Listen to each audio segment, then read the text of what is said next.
रात को सोती आंखों के साथ जागना और दिन भर थके रहना, क्या आप भी ये महसूस करते हैं? अच्छी नींद हम सबको पता है कि हमारे लिए जरूरी है, लेकिन रिसर्च बोलती है आपकी जो स्लीप क्वालिटी है वो डिपेंड करती है कि आपकी रेम स्लीप है कि नॉन रेम स्लीप है।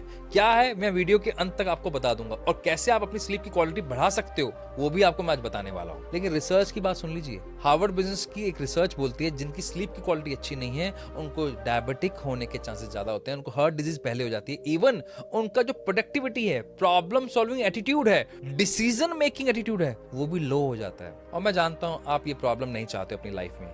देखिए, हमारी दो तरह की स्लीप होती है, एक होती है रैम स्लीप, एक होती है non REM sleep. REM sleep मतलब rapid eye movement sleep, non REM मतलब non rapid eye movement sleep. जब आपको सपने आते हैं तो आपका दिमाग एक्टिव होता है, वो याददाश्त के लिए अच्छा है, लेकिन लगातार सपने आए जा रहे हैं तो दिमाग तो एक्टिव है, दिमाग को तो आराम नहीं मिला। दिमाग को कब आराम मिलेगा, आपका जो बॉडी है कब वापस रिवायर होगा, कब रिपेयर होगा, वो है नॉन रैम स्लीप। जब आपकी आंखें हिलना डुलना बंद कर जाती हैं, आपको सपने आने बंद हो जाते हैं। तो दोनों तरह की स्लीप हमारे लिए इंपॉर्टेंट है, लेकिन दिक्कत यह है कि अब धीरे धीरे लोग नॉन रैम स्लीप को खोते जा रहे हैं। उसके पीछे का रीजन है उनके अंदर एक हार्मोन होता है जिसका नाम है मेलाटोनिन, अब वो धीरे धीरे बनना बंद हो गया है। अगर आपने ये नहीं किया तो आपका ब्रेन हमेशा एक्टिव रहेगा, और एक्टिव ब्रेन एक टाइम के बाद तो हीट करेगा ही करेगा, परेशान हो ही जाएगा। इसलिए आप थके थके महसूस करेंगे अपने आप को।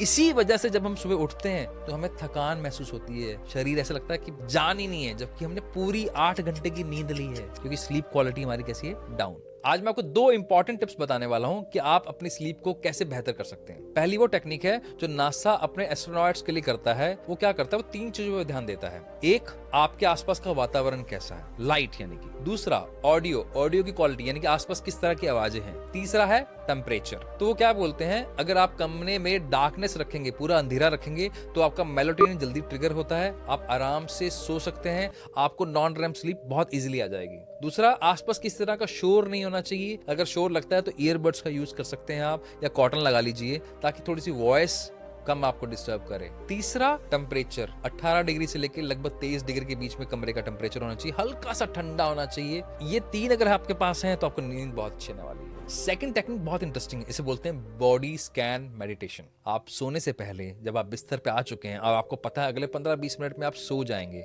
आपने आंखें बंद करनी है, लंबी गहरी सांस लेनी है और बॉडी के एक एक पार्ट को स्कैन करना है। कहां से?